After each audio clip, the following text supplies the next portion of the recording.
यासीन मलिक की करते हैं, क्योंकि आज यासीन मलिक को लेकर भी एक बड़ी खबर आई।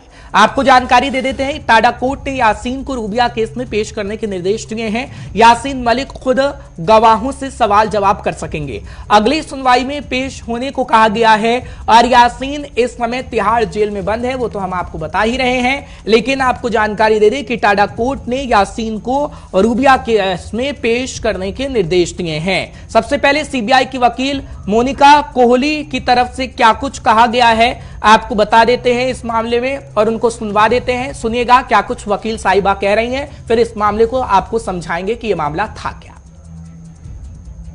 फिजिकली प्रोड्यूस होंगे, अभी ऑर्डर तो किया है कोर्ट ने, तो अब he has yes, that is what he has, because he says that I want a fair trial, I should be physically present to cross examine. So the court has passed order that has been told to us in the court only, open court में कि भाई production warrant has been issued. Last time she had identified 4 abductors including Yasin Malik. Did she backtrack today or she stick to her statement? No, in cross examination she has I cannot say because you can verify those from the statements made, but she has identified Yasin Malik again, and she has stated because photographs were identified in cross examination, few questions were asked and she has been able to answer those questions accordingly. So how many people has she identified? Last time she identified 4 plus 1. And this time also? No, this time that question was not there, of identification was never there. So that you can always verify from the court records that whether she has backtracked or what she has done. That she should also be in the court? She has to be present in the court because Yasin Malik has to cross-examine this witness. Court ने तो order किया है, production warrant issue किए हैं, अब होने तो चाहिए बिकॉज तिहाड़ जेल को डायरेक्शन है कि he should be produced before the court. Criminal एक डिक्टेट कर रहा है terms that blackmailing tactics use करे, पहले hunger strike, now he is dictating terms to the court that he should be produced physically. No, it is not that I'll not take it that he is dictating the terms. He has everybody has a right in criminal jurisprudence or anybody. Law has that everybody has a right. He has put forth a position before the honorable court that nothing is possible to be done through VC. So I should be given a physical hearing because I don't have a lawyer.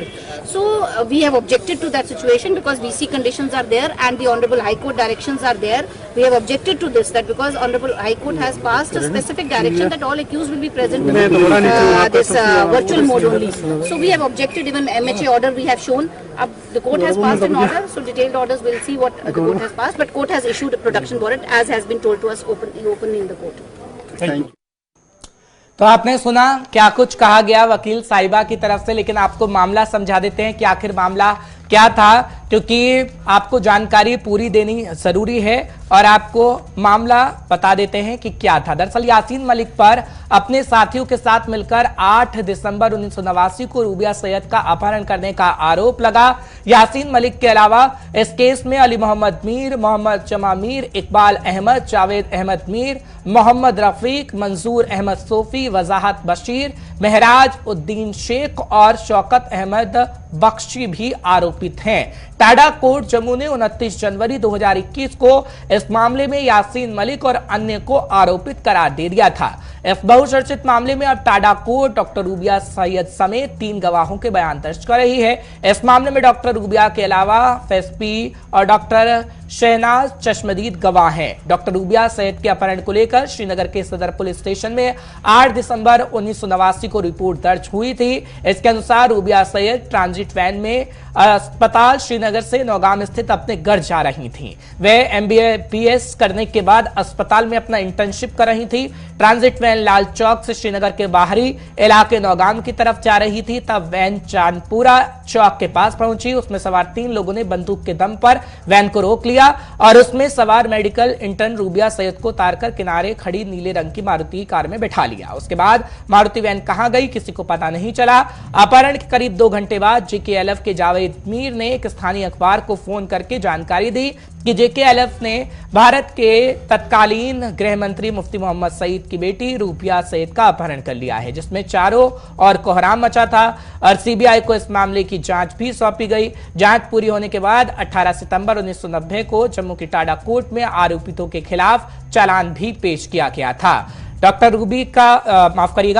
Rubia Syed की रिहाई के बदले में JKLF ने अपने 5 आतंकियों को रिहा करने की शर्त रखी थी। अपहरण के 122 घंटे बाद 13 दिसंबर को सरकार ने 5 आतंकियों हामिद शेख अल्ताफ, अहमद भट्ट, नूर मोहम्मद, जावेद अहमद जरगर और शेर खान को रिहा किया था, जिसके बाद डॉक्टर रूबिया को छोड़ा गया था।